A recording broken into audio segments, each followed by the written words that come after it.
कृष्ण भगवान की नन्दस्यात्रमजवतपन्नो जाता लादो महामना आहूय विप्रान वेदज्ञान शातः स्तुतिरलंकृतः। जैसे ही नंद जी को पता चला है कि मेरे घर लल्ला जायो हैं, प्रियतमंधो 85 वर्ष की अवस्था में नंद जी उछल पड़े, कूद पड़े, जैसे कोई पड़े हैं। आहुई अभिप्राण वेद ज्ञान, तुरंत खबर दिलवाया ब्राह्मणों के यहाँ, आओ भाई बुलाओ, शुभ मुहूर्त देखो, मेरा बच्चा किस मुहूर्त में जन्म लिया है, आज आदि उत्सव मन रहा है। नंद जी चारों द्वार से बधाई गाने वालों को भेंट दे रहे हैं, उपहार बांट रहे हैं। किसी दरवाजे से सोना बांटा जा रहा है, कोई ले लेके भगा है, रास्ते में कोई मिला, अरे क्या मिलो क्या मिलो, उसने कहा मुझे तो सोना मिल गयो है।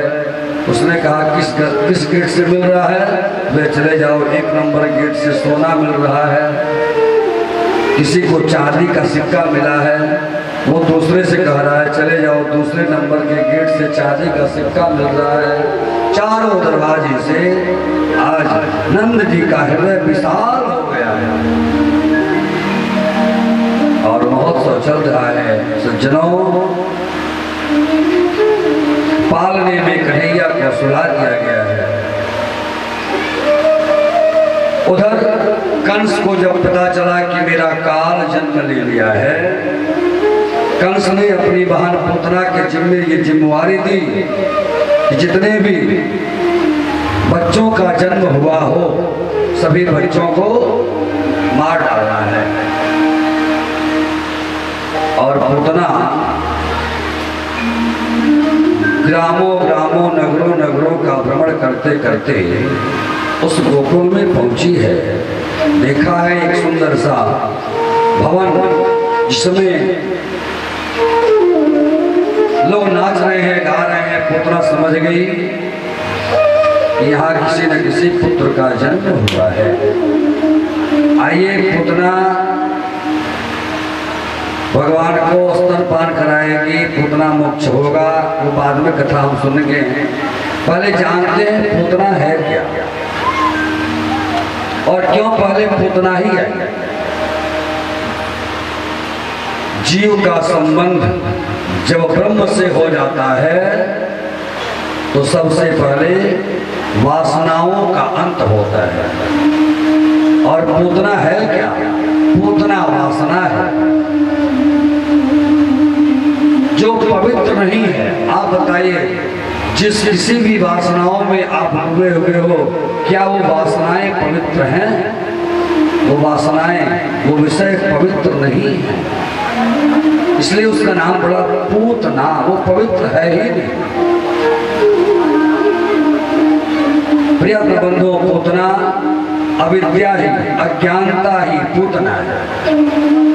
जिसके जीवन में अहंकार है, अविद्या है, अज्ञानता है, विषय वासनाओं में लिप्त है, वो पूतना कोई कंस की बहन नहीं। पूतना हर वो जीव है जो वासनाओं में डूबा हुआ है। और जब इस जीव का जब ब्रह्म से संबंध होता है, अर्थात भगवान का जब प्राकट्य होगा, तो सबसे पहले इन अविद्याओं का नाश होगा, इन वासनाओं का नाश होता है। कथा यही बताती है। मैंने पहले ही निवेदन किया है, ये भागवत की कथा भगवान श्री कृष्ण की कथा है, वो बात सही है, लेकिन हर जीव की कथा है। हम सभी संसार में जन्म लेने वालों की कथा है। जीव जगत और माया की कथा है। इसका वास्तविक बोध हो जाए तो कथा सुनने का वास्तविक फल है। पूतना चतुर्दशी तिथि को आई है। भगवान का जन्म कब होता है? अष्टमी को। और पूतना कब आती है? चतुर्दशी। चतुर्दशी माने 14। चाहती तो पूतना और पहले आ जाती, लेकिन चतुर्दशी को ही क्यों आई? समझे इस विषय को। चतुर्दशी को ही क्यों आई? अविद्या, वासनाएं जीव के 14 स्थानों में वास करती है। इसीलिए पूतना चतुर्दशी को आती है। हम सभी के अंदर वासनाएं, अविद्या 14 स्थानों में वास करती है। वो 14 स्थान कौन कौन है? 5 ज्ञानेंद्रियां और 5 कर्मेंद्रियां, 5 5 10। मन, चित्त, बुद्धि और अहंकार हो गए 14। इन 14 जगहों में ही वासनाओं का वास है, अविद्या का वास है। ये वासनाओं के स्थान है और यही अविद्या ही पूतना है। जब ब्रह्म का संबंध होता है तो सबसे पहले भगवान हमारे ज्ञान इंद्रियों से, कर्म इंद्रियों से वासनाओं को दूर करते हैं, मन बुद्धि चित्त और अहंकार को शुद्ध करते हैं। ब्रह्म का संबंध होना अविद्याओं का नाश होना है। और यही पूतना बद्ध की कथा है। बोलो भगवत भगवान की जय। और पूतना राक्षसी है। वो राक्षस के रूप में नहीं आती भगवान के पास। कैसे आई है? सज धज करके आई है। हम सभी के जीवन में वासनाएं सज धज करके ही सामने आती हैं। विषय वासनाएं सज धज करके ही सामने आती हैं। और हम अपने वास्तविक स्वरूप को भूल जाते हैं और वासनाओं में डूब जाते हैं। इसलिए इन वासनाओं से मुक्त होना है तो सबसे पहले ब्रह्म से संबंध जोड़ना पड़ेगा। इसके लिए दुनिया में कोई मेडिकल साइंस नहीं है। कितना हो एम्स में जाके इलाज करा लीजिए, वासनाओं का अंत होने की दवा नहीं है, कोई ऑपरेशन नहीं है। डॉक्टर साहब रंजीत भैया, आपके पैथोलॉजी में इसका कोई जांच नहीं है,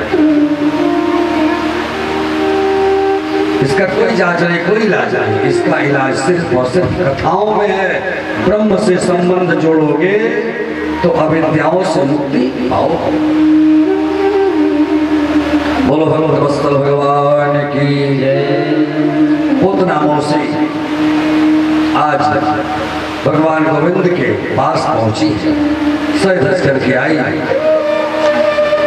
यशोदा मैया, जय श्री राम, बहुत दोष।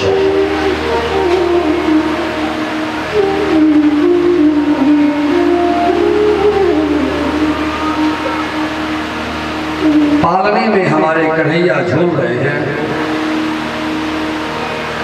मेरो लल्ला झूले पलना, एक होले झोंका दीजो। मेरो लल्ला झूले पलना, एक होले झोंका दीजो। कन्हैया झूले पालना, एक होले झोंका दीजो। कन्हैया झूले पालना, एक होले झोंका दीजो। एक होले झोंका दीजो, एक धीरे झोंका दीजो। एक होले झोंका दीजो, एक धीरे झोंका दीजो। एक होले झोंका दीजो, एक धीरे झोंका दीजो। एक होले झोंका दीजो, एक धीरे झोंका दीजो। मेरो लल्ला, मेरो लल्ला, मेरो लल्ला झूले पालना, एक होले झोंका दीजो। मेरो लल्ला झूले पालना, एक होले झोंका दीजो। कन्हैया झूले पालना, एक होले झोंका दीजो। कन्हैया झूले पालना, एक होले झोंका। आंगने में पल्ला लगा हुआ है। पूतना मौसी सर धस करके पहुंची है, यशोदा मैया को प्रणाम की है। अरे बहन, सुना है तो को लल्ला भयो है, सो मैं सोची चलो तेरे लल्ला को कुछ बधाई दे आऊं। अब यशोदा मैया सोचने लगी ये कौन बहन है, आज तक इससे कोई वार्तालाप हुई नहीं, कौन सी बहन है। यशोदा मैया ने कहा चलो दूर की कोई बहन होगी, चलो इसमें इस बातें पूछने की क्या जरूरत है। हाँ जाओ बहन, मेरा लल्ला पालने में झूल रहा है। जी जाते हैं जाने कौन से गुण दया निधि, जाने कौन से गुण में दया निधि जाते हैं। न जाने कौन से गुण में दया निधि जाते हैं। नहीं स्वीकार करते हैं निमंत्रण सुयोधन का। नहीं स्वीकार करते हैं निमंत्रण सुयोधन का। निमंत्रण सुयोधन का। निमंत्रण सुयोधन का।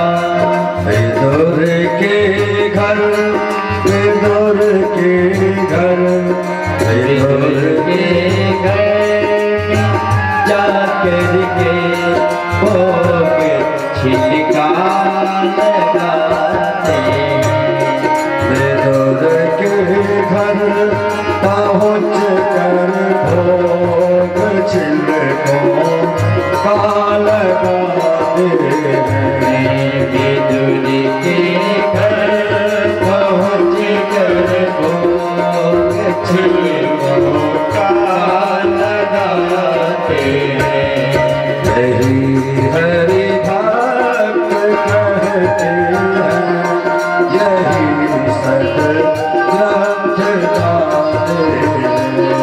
यही हरि भक्त कहते हैं, यही सतग्रंथ गाते हैं। न जाने कौन सा गुण पे गया रीत जाते हैं।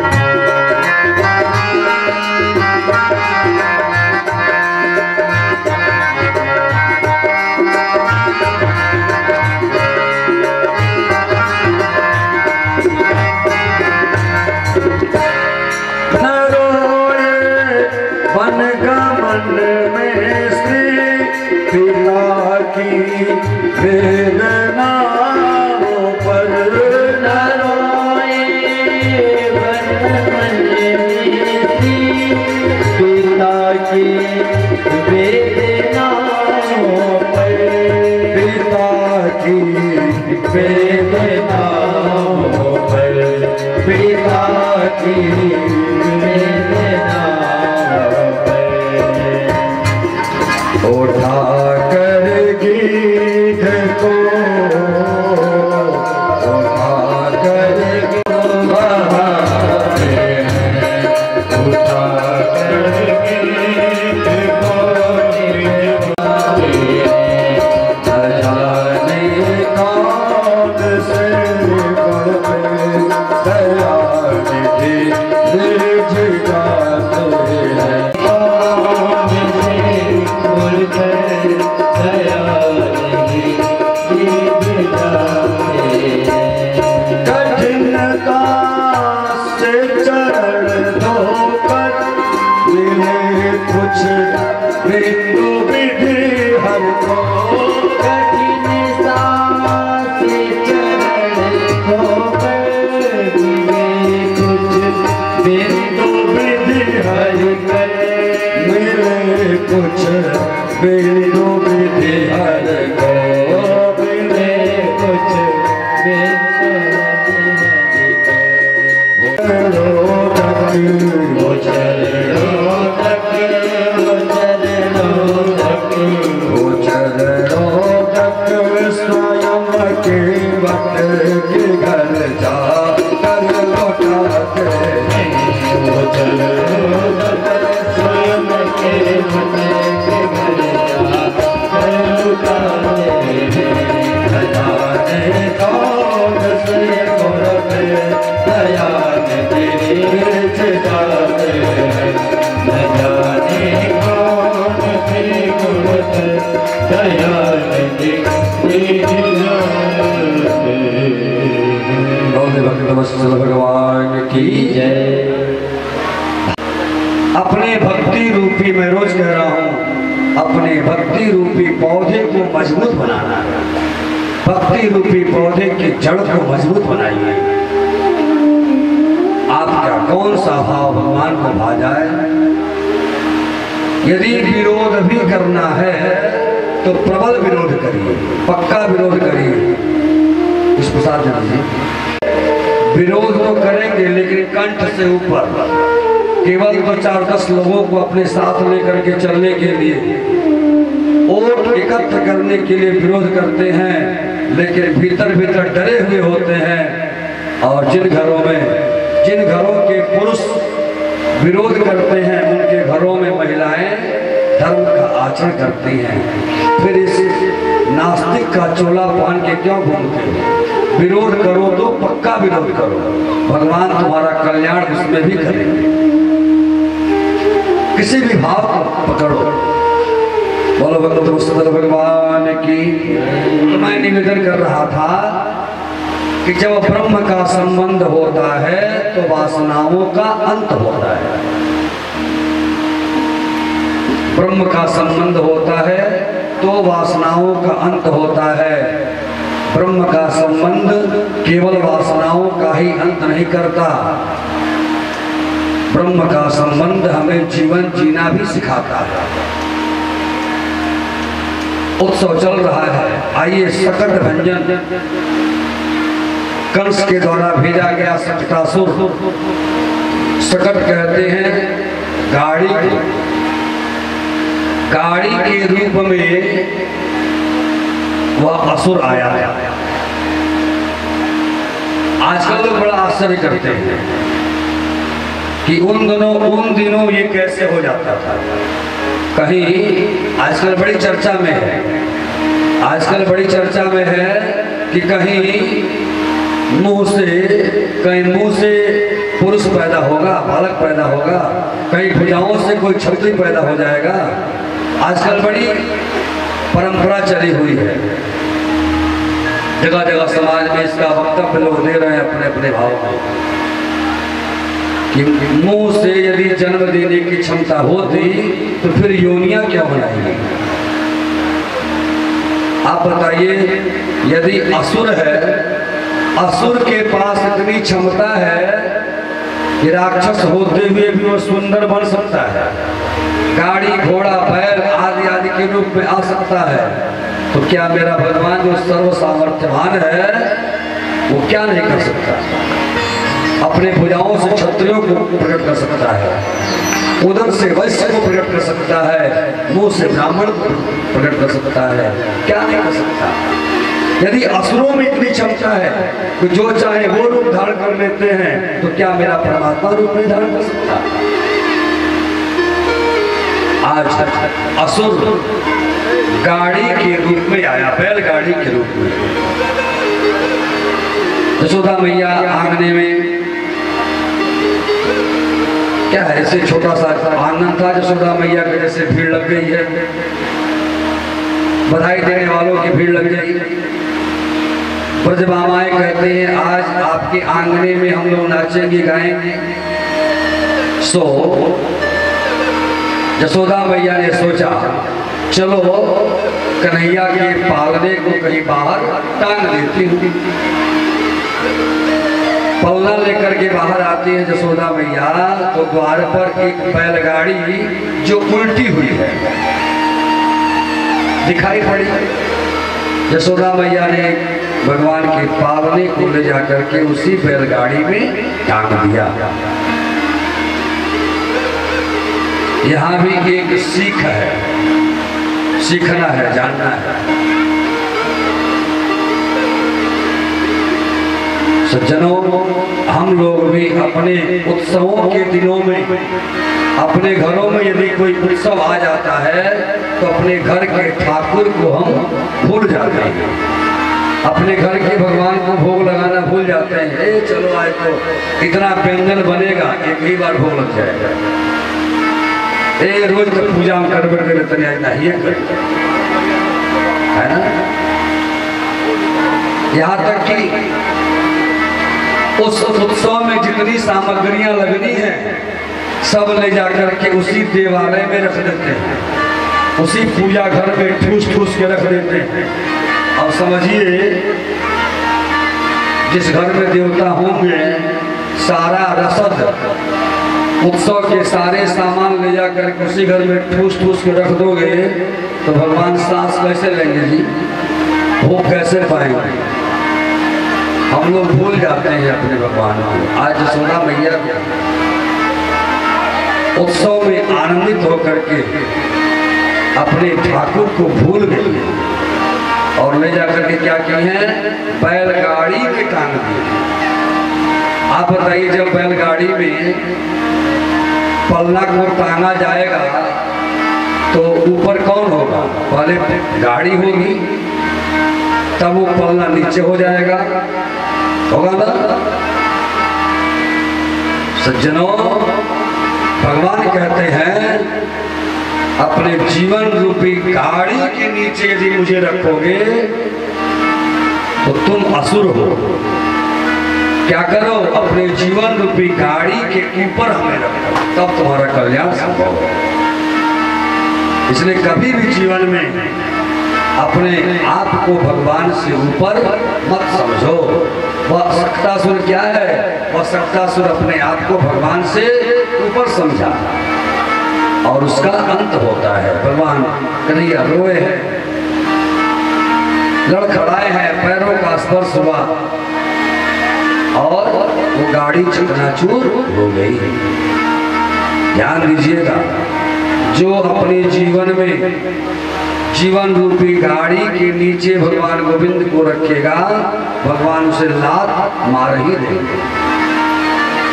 और जो अपने जीवन रूपी गाड़ी के ऊपर कन्हैया को रखेगा, वो सदा तुम्हारी छत्र बन के रक्षा करेगा। ये है संबंध, इसे जोड़ो।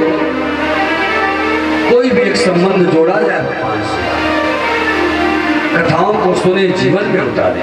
बोलो भगवत वत्सल भगवान की। इस प्रकार से सकट भंजन हुआ। जब ब्रह्म का संबंध होता है तो इन दुर्गुणों का अंत होता है। तृणावर्त आया, तृणावर्त भी कोई साधारण असुर नहीं है, बड़ा भयंकर असुर है। एक रोज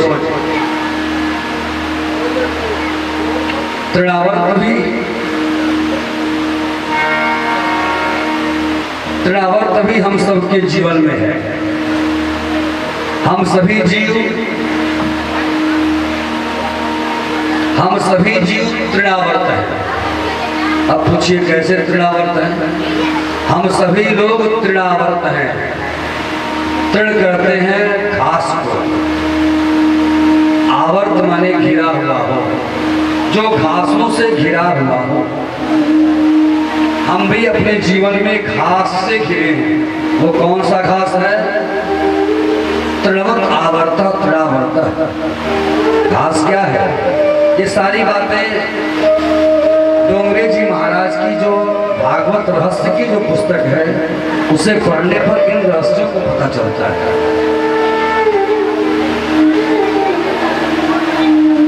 सभी जीव क्या है? तृणावर्त है। कैसे? काम, क्रोध, मद, लोभ, इन चारों से यह जीव चारों ओर से घिरा हुआ है। कोई ऐसा जीव नहीं है जिसके अंदर काम, क्रोध, मद, लोभ न हो। काम, क्रोध, मद, लोभ चारों दिशाओं से हमें घिरे हुए हैं। और जब ब्रह्म का संबंध होता है, काम, क्रोध, मद, लोभ रूपी इस तृणावर्त का अंत हो जाता है। एक रोज मां यशोदा भगवान गोविंद को स्तनपान करा रही हैं और स्तनपान कराते कराते कुछ काम आ गया। भगवान गोविंद को जमीन पर रख देती हैं, चली जाती है काम करने।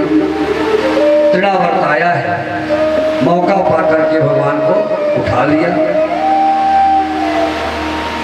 गोकुल में घुमाने लगा। भगवान ने कहा चलो अच्छी बात है मामा जी, भांजा लोग मामा लोगों के कंधे पे बैठना बड़ा पसंद करते हैं। मामा के कन्हैया बैठ के कन्हैया, मामा के कन्हैया बैठ के गोकुल में घूमने लगे। ललिता, विशाखा, राधा आदि सबके घरों को देख रहे हैं। चलो मामा जी सबका घर घुमाओ। जब तक तृणावर्त भगवान गोविंद को लेकर के गोकुल में घुमा, भगवान ने कुछ नहीं किया। जैसे ही तृणावर्त भगवान को लेकर के अब मथुरा की ओर चलना चाहता है, भगवान ने अपने शरीर का वजन बढ़ाया, तृणावर्त का दिमाग चकराया, कहाँ से मैंने ये पत्थर उठाया? भगवान ने कहा अच्छा, पत्थर में सब लोग मेरा दर्शन करते हैं, तू मुझे ही पत्थर मान लिया है। भगवान ने अपने शरीर का वजन बढ़ाया, तृणावर्त का दिमाग चकराया, भगवान का वदन तृणावर्त के सर से टकराया और तृणावर्त चकनाचूर होकर के जमीन पर गिर पड़ा। और तृणावर्त भैया भगवान की।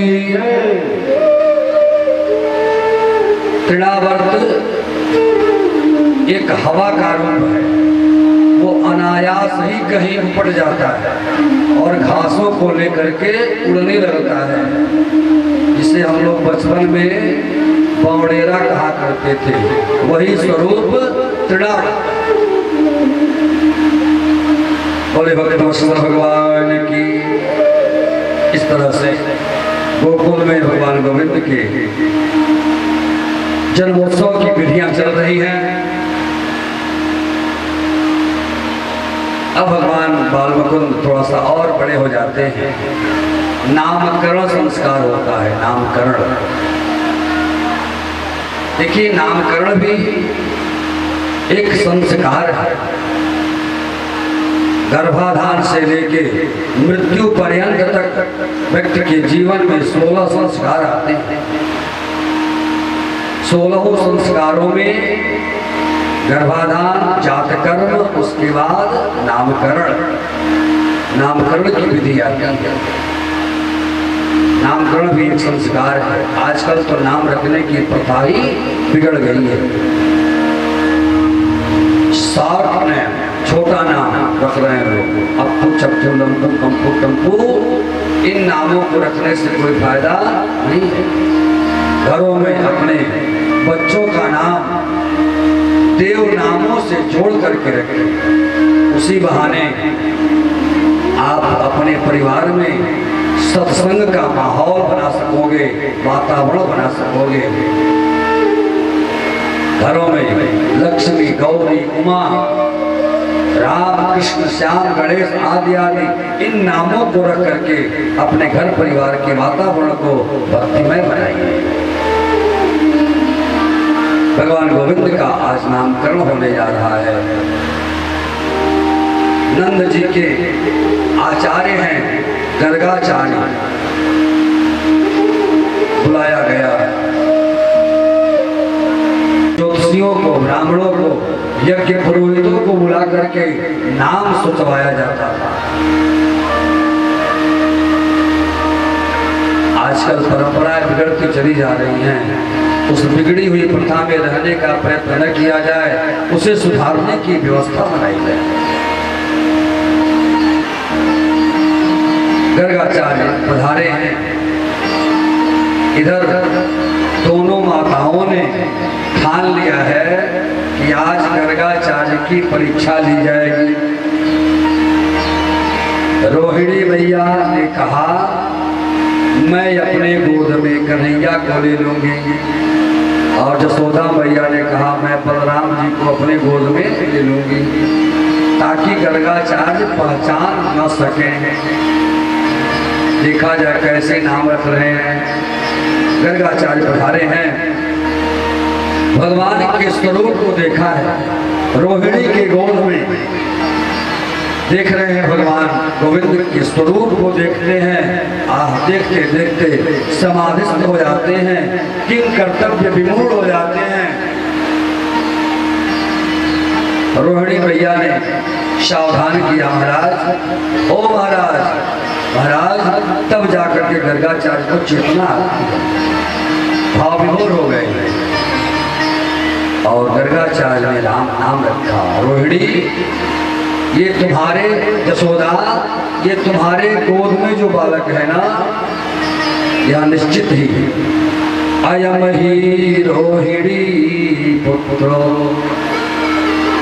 रमयन सोहृदो गणहि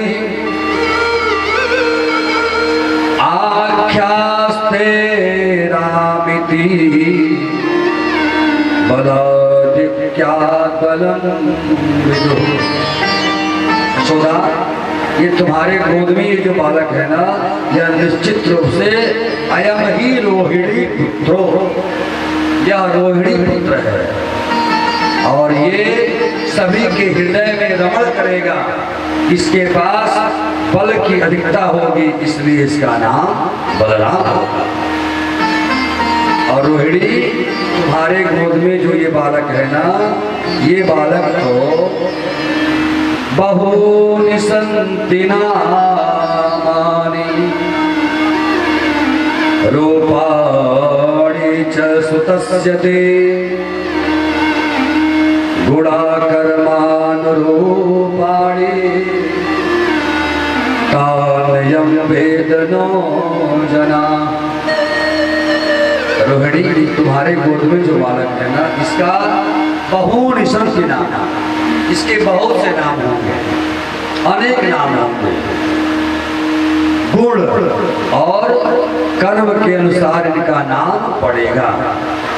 कोई इसे चित चोर कहेगा, कोई माखन चोर कहेगा, आदि आदि इनके नाम होंगे। कोई रास बिहारी, कोई रमण बिहारी, अनेक नाम होंगे। यशोदा, इसकी एक विशेषता है, इसकी एक विशेषता है, जो ही इसे देखेगा उसकी ओर खिंच जाएगा, इसलिए इसका नाम होगा कृष्ण। कृष्ण शब्द का शाब्दिक अर्थ है करसत इति कृष्ण। करसत माने जो खींच ले, अपनी ओर बलपूर्वक जो खींच ले, उसी का नाम है कृष्ण। जो ही इसे देखेगा वो इसका हो जाएगा। यशोदा मैया ने कहा, ये नाम बड़ा टेढ़ा है, मैं पढ़ी लिखी नहीं हूँ, इस टेढ़े नाम को मैं कैसे रख सकती हूँ। गर्गाचार्य कहते हैं ये माँ का अधिकार है, सिर्फ माँ का अधिकार है और किसी को अधिकार नहीं है। सिर्फ माँ का अधिकार है कि अपने बेटे का नाम बिगाड़ करके भी बुला सकती है, क्योंकि माँ का जो ममत्व है वो हर किसी के पास नहीं है। इसलिए नाम बिगाड़ने का अधिकार सिर्फ माँ को ही है। यशोदा ने कहा, मैं तो इसे कनुआ कनुआ करके बुलाऊंगी। कनुआ कह कही बोलत भैया। इस प्रकार से भगवान का नामकरण संस्कार होता है। अब हमारे कन्हैया थोड़े से और बड़े हो गए हैं। कालीन व्रताल्पेन गोकुले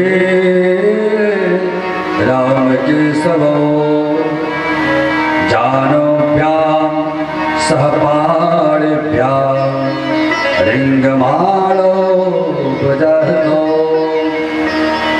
जानोभ्यां सहपाणिभ्यां, घुटनों के बल से और भुजाओं के बल से दोनों कुमार आंगने में खेल रहे हैं। यशोदा मैया अपने कन्हैया को उंगली पकड़ करके चलना सिखाती है। कमर में सुंदर सी करघड़ी बंधी हुई है, पाँव में पैजनियां बंधी हुई हैं और आज कितनी धन्य है यशोदा, जो ब्रह्म अपने प्रपंच मात्र से सृष्टि को रच लेता है, सृष्टि को प्रलय में मिला देता है। आज उस ब्रह्म को एक माँ, एक साधारण यशोदा उंगली पकड़ के चलना सिखाती है।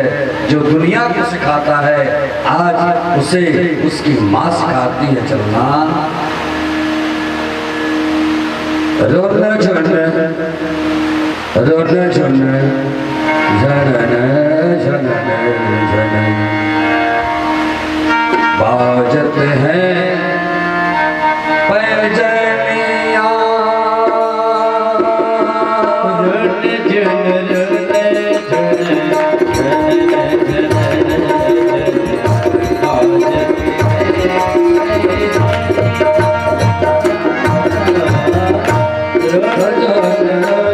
झन झन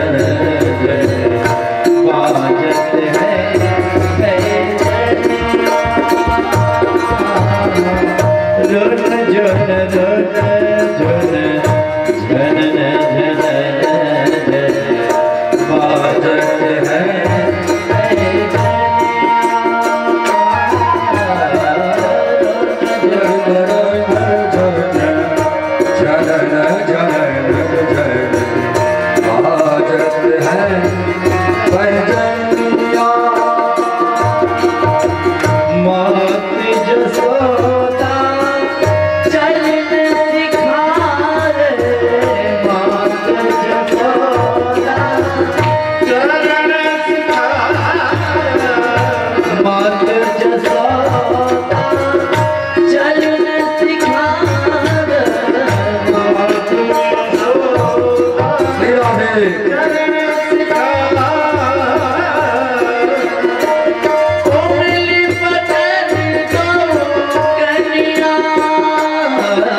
कृष्ण कन्हैया लाल की शाहबाद।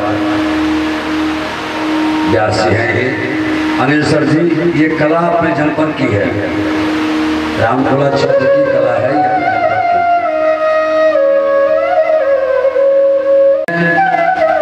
और जब ये बच्चे जब चलना सीख जाते हैं तो घर में रहना नहीं चाहते, इन माओं को बड़ा परेशान करते हैं। हर माताओं की जिंदगी आया है, बच्चे बड़ा परेशान करते हैं जब चलना सीख जाते हैं। हम लोग के बगल में एक नाती आया है, इतना वो चंचल है, ऐसा साउंड बक्सा भी चढ़ जाता है ऊपर, है 3-4 साल, इधर अगल बगल में है, साउंड बक्सा भी चढ़ जाता है, थोड़ा भी डर नहीं लगता उसको। तो बच्चों को जब चलना आ जाता है तो वो घर में रहना पसंद नहीं करते, जाकर के बाहर कीचड़ लगा लेते हैं, मिट्टी लगा लेते हैं, और घर में आते हैं तो माँ उसे डांटती है, मारती है। आज यह अधिकार है जो कन्हैया को, स्वयं ब्रह्म को, स्वयं नारायण सकला अवयव विलोक्य दामोदरम वदति को प्रवसाद जसोदा। शब्दों पर ध्यान दीजिएगा। पंकाधिसिक्त सकला अवयव विलोक्य दामोदरम वदति को प्रवसाद मुखो वतुनो मुरारे। भगवान गोविंद के चरणों में पंकाभिषिक्त सकला अवयव विलोक्य, कीचड़ से सने हुए पूरे शरीर को देख करके मां जसोदा क्रोध करती है, क्रोध करती है, रिसियाती है। क्या करती है? तुम सुकरोसी गत जन्मनि। अरे क्या पूर्व जन्म में सुकर था क्या रे? माँ कहते हैं ना, माँ अपने बेटे को सुअर कह दें, सुअर का बच्चा कह दें, सब अधिकार प्राप्त है, लेकिन दूसरा कोई कह के देखे कहाँ जाओगे? आज यशोदा ने कहा क्या? गत जन्मनि तुम सुकरोसी, लग रहा है तुम पूर्व जन्म में सुकर था। भगवान कह रहे हैं मैया सही समझी, माँ सही पहचानी हो, मेरा पहला जन्म तो सुअर का ही हुआ था। मेरे पिताजी बड़ा सुंदर ये भजन तैयार किए थे,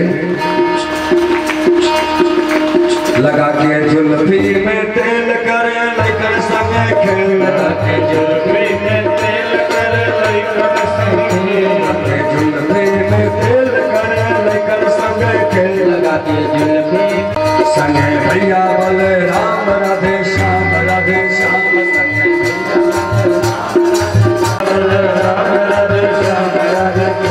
राधे श्याम, राधे श्याम, राधे श्याम, राधे श्याम, राधे श्याम, राधे श्याम।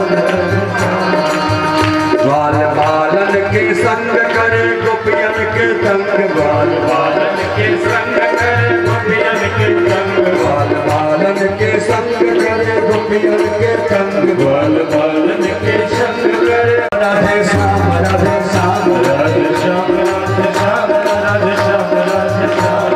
श्याम, राधे श्याम, राधे श्याम, राधे श्याम, राधे श्याम, राधे श्याम, राधे श्याम, राधे श्याम, राधे श्याम, राधे श्याम, राधे श्याम, राधे श्याम, राधे श्याम, राधे श्याम, राधे श्याम, राधे श्याम। इस प्रकार से कन्हैया गोकुल की गलियों में कमाल और धमाल मचा रखे हैं प्यारे। देखते हैं कोई गोपी बनावे वाला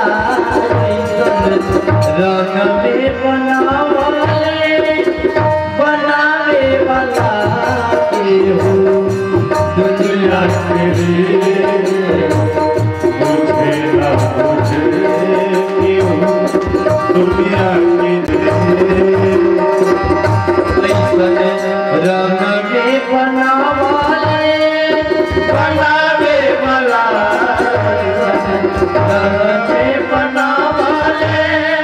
बनावे वाला केहू दुनिया के लिए मुझे ना मुझे केहू दुनिया के लिए मुझे ना मुझे ऐसन रंग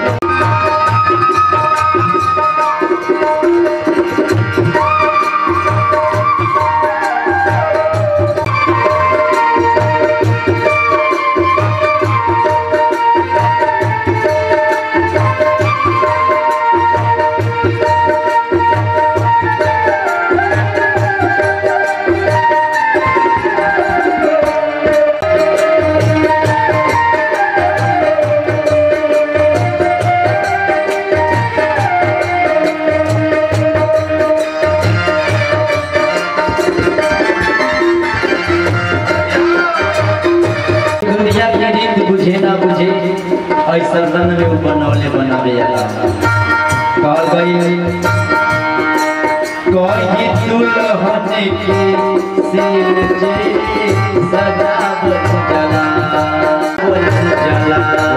कहीं गैयत पर चादर ओढ़ावल जला। कैसे समय एके तिथि एके नक्षत्र एके ओढ़ावल जला। विचार सरकार बाजा दुनहु जगह बज बाबल जला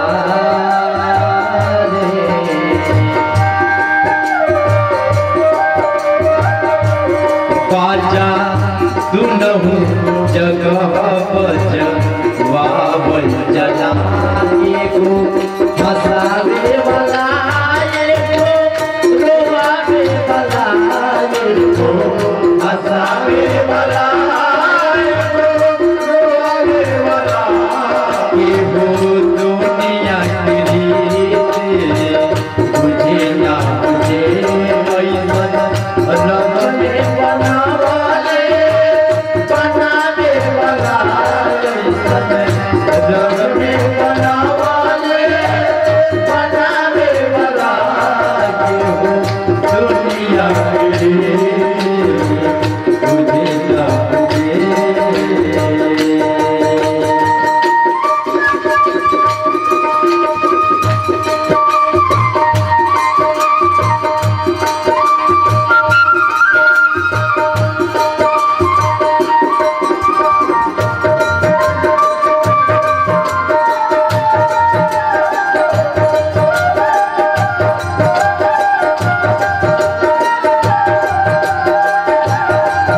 जय हो जय हो।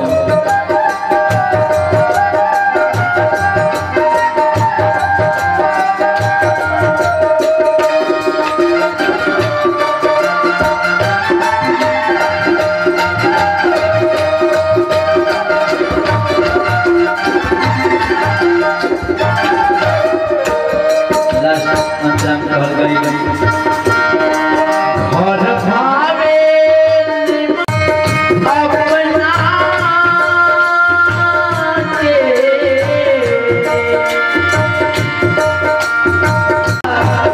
जले लोग सपना के घर भावे अपना के देखी पुतला के जले लोग सपना के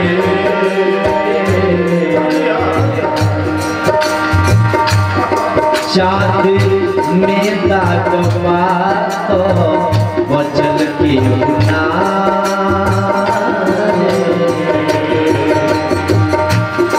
चाँद में दाग बात बचल के ना दाग सबके लगावले लगावे वाला सबके लगावले लगावे वाला केहू दुनिया के लिए मुझे ना मुझे केहू दुनिया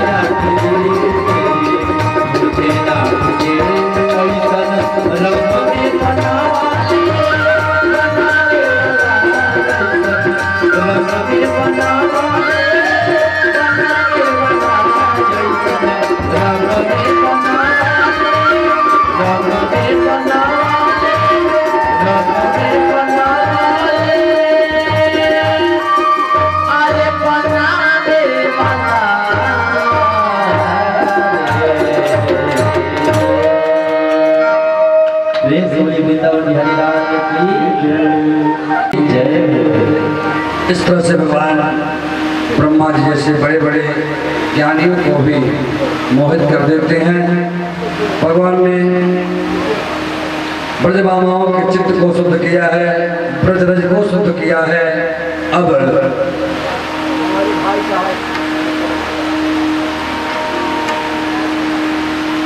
अब भगवान ने सोचा जमुना के जल को थोड़ा शुद्ध किया जाए, और भगवान खेल खेल में ही जमुना के जल को शुद्ध करते हैं।